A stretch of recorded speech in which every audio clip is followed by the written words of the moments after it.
Hello everyone. In this video we're going to be taking a look at an article from the New York Post. This was published on October 16th, written by Bruce Golding, I'm sorry. Why does it? Anyway, look at the title here. Twitter still holding the Post's... I'm sorry. You gotta love this. Twitter still holding the Post's account hostage over Hunter Biden links. Jack admits they fucked up. They caused the Streisand effect with this. They basically screwed the pooch. They went so far that they opened themselves up to liability. He isn't saying that directly, but you can tell this is why he freaked the fuck out, because blocking this story is election interference. It's newsworthy. It shows corruption. Okay, with Hunter and creepy, sleepy Uncle Joe. Creepy, sleepy, senile Uncle Joe. And yeah, you've got Facebook throttling this because they went, oh shit, we don't want to be telling Twitter to hold our beer. Not at this point. So they throttled it and stuff like that instead of just outright blocking it. Or they they started to block it and then they walked it back. But Twitter, they doubled, they tripled down. And then Jack went, oh shit. And I'm sure their lawyers went, oh shit, because this is election interference. So they try to walk things back. They create this PR of they walk things back and they're really saw we. And then you look here. I mean, Twitter still holding the Post's account hostage over Hunter Biden links. That should tell you a lot. And they give this completely bullshit excuse on why the account hasn't been unlocked. It's so pathetic. It's not even funny. Like, you know, you'd think they would at least come up with some creative bullshit. You know, give us a laugh. But no, they couldn't do that. Anyway, let's get into the article here. Twitter has refused to unlock the Post's account unless the news organization deletes 6 tweets about its own reporting on Hunter Biden's emails, despite a policy change sparked by outrage over that very same social media suppression of the stories. So yeah, they roll back their rules because they got caught with their pants down, and they still want them to delete these tweets. They can go in and undo this. Real easy. I'm sure they have the option to undo shit. Because they've done it with other things that they've done, like this, you know, on a similar note. And it hasn't been an issue. But they still want them to delete the tweets. Are they going to be able, if they do delete them, repost them? That's what you have to wonder.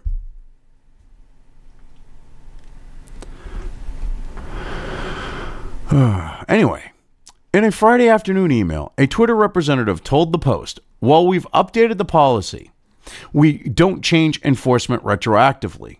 You will still need to delete the tweets to regain access to your account. That's such a complete horseshit thing. Now, this is what's fucked up. You created a bullshit policy to try to cover for sleepy, creepy Uncle Joe. You used said policy to try to cover for creepy, sleepy Uncle Joe. You get backlash because you tried to do this. You then try to say, well, we changed our policy. Your policy that you created was bullshit in the first place.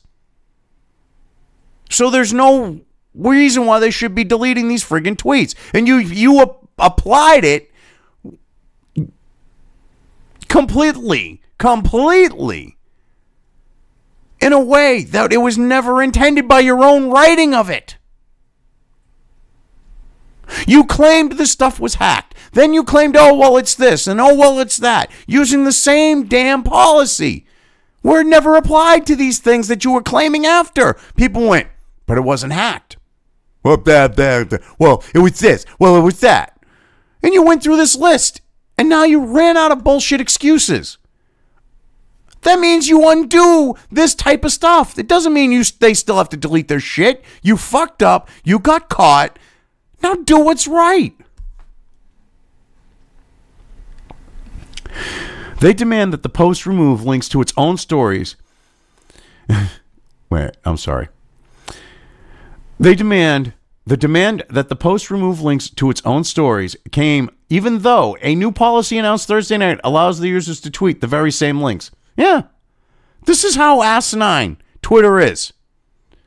Over the last 24 hours, we received significant feedback from critical to supportive about how we enforced our hacked materials policy yesterday, wrote Vijaya Gadi, Twitter's legal policy and trust and safety lead.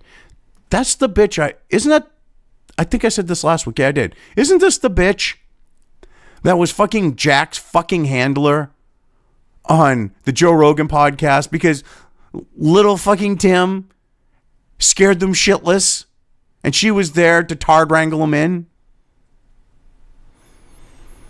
Because he's a puppet. He's a puppet CEO. He's a paper CEO. The guy does not run his own fucking company. You can see every sign that he's a puppet CEO. He's just there on paper as a CEO. He doesn't actually do shit. The JJ runs his shit, was fucking controlling him during that. When he's the CEO and it's the other fucking way around, if he's not a paper one. I trust Vijaya, whatever the fuck her name is, about as far as I can throw the bitch. Oh, God. You know, we received feedback from critical to supportive. The only supportive feedback that Vijay got was from fucking censorious leftist bastards and the Democrat Party. Probably Hillary Clinton, too. After reflecting on this feedback, we have decided to make changes to the policy and how we enforce it. Oh! So supposedly you're getting positive support for it, but yet you had to change the policy. Yeah, that makes a lot of fucking sense. These people are fucking delusional in Silicon Valley. They really think that they can just censor shit, all this stuff, and go, oh, my Section 230 protection, fuck you. It doesn't work like that.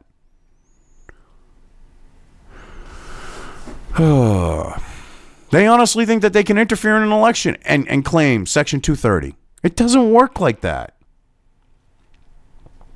The company will no longer remove hacked content unless it is directly shared by hackers or those acting in concert with them, and will instead label tweets to provide context instead of blocking links from being shared on Twitter. So hold on a second. You're a publisher then.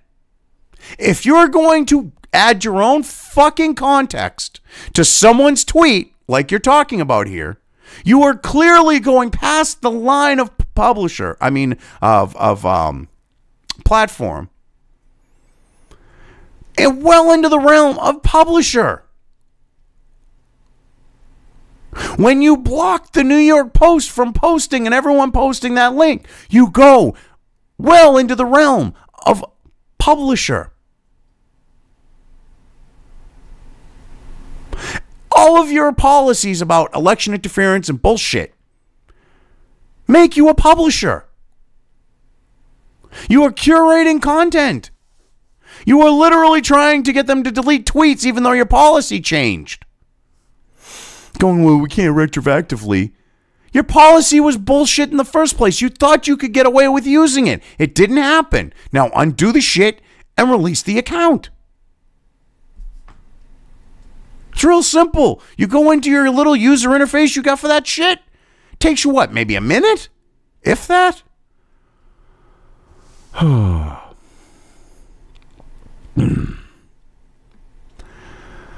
Meanwhile, anyone who looks at the Post's Twitter feed can't even see the tweets about the Biden stories, which have been replaced by messages saying this tweet is no longer available. Twitter hasn't responded to an inquiry from the Post asking how it determined that the stories in question were allegedly based on hacked materials. Well, of course not. They're going to avoid it like the bubonic fucking plague. They were like, well, shit, we don't have a rule to cover this. We got a cover for fucking sleepy, creepy Uncle Joe. What are we going to do? We got a cover for Dementia Joe. What are we going to do? And they went, ooh, we got this new stupid policy we created about hacked materials. Let's claim it was all hacked. And then they literally tried to use the same policy once that bullshit was proven false. Come on now. People, wake up. You've got this going on with social media. They're openly interfering in an election. This should be like all over the friggin' place. This should be where normies see this shit going, well, fuck me. Normies need to know about this shit. And learn that, hey, the places where you post your cat pics and all that other stuff, they're going to come for you eventually.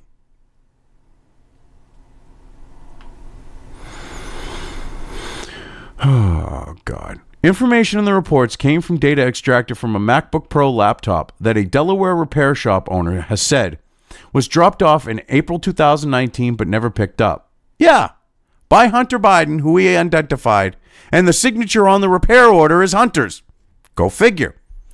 The response to Twitter's actions include a complaint filed Friday with the Federal Elections Commission by the Republican National Committee, which claims, the company made an illegal corporate in-kind political contribution to Joe Biden's campaign. Well, that could be taken as that. I mean, covering up this could be worth substantial financially and politically. So, yeah, maybe there should be an investigation into this shit. Republican members of the Senate Judiciary Committee have also said that Twitter CEO Jack Dorsey would be subpoenaed to testify Tuesday on Capitol Hill. Well, put the fucker under oath. And then ask him, who actually runs his goddamn company? Because he's clearly a paper CEO.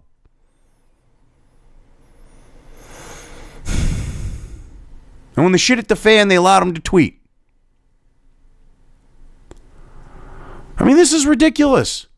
They literally get caught with their pants down, and they're still demanding that these tweets with the New York Post's articles get removed. Seriously, this is twisted shit. You know, it's been played out, but it still holds true. We are living in fucking clown world. Up is down, left is right. Virtue is evil. Degeneracy is good. It's like bizarro fucking world. Anyway, I've covered this well enough. I'm leaving things here. If you liked this video, depending on where you are watching it, please give it an upvote or thumbs up. If you want to know when new content of mine hits the internet, don't forget to subscribe to one or more of my social media or video accounts listed here. Also, with YouTube, don't forget to ring that bell. You can find all of my video content on both BitChute and YouTube. This may not be the case with other places I upload to, but I will try to minimize this happening. You are always welcome to interact with me at any of these sites on the list, so feel free to do so. If you have anything you want me to cover in a video, when it comes to news or current events, send it right along to me. I will try to do my best to cover it. As always, thank you for watching.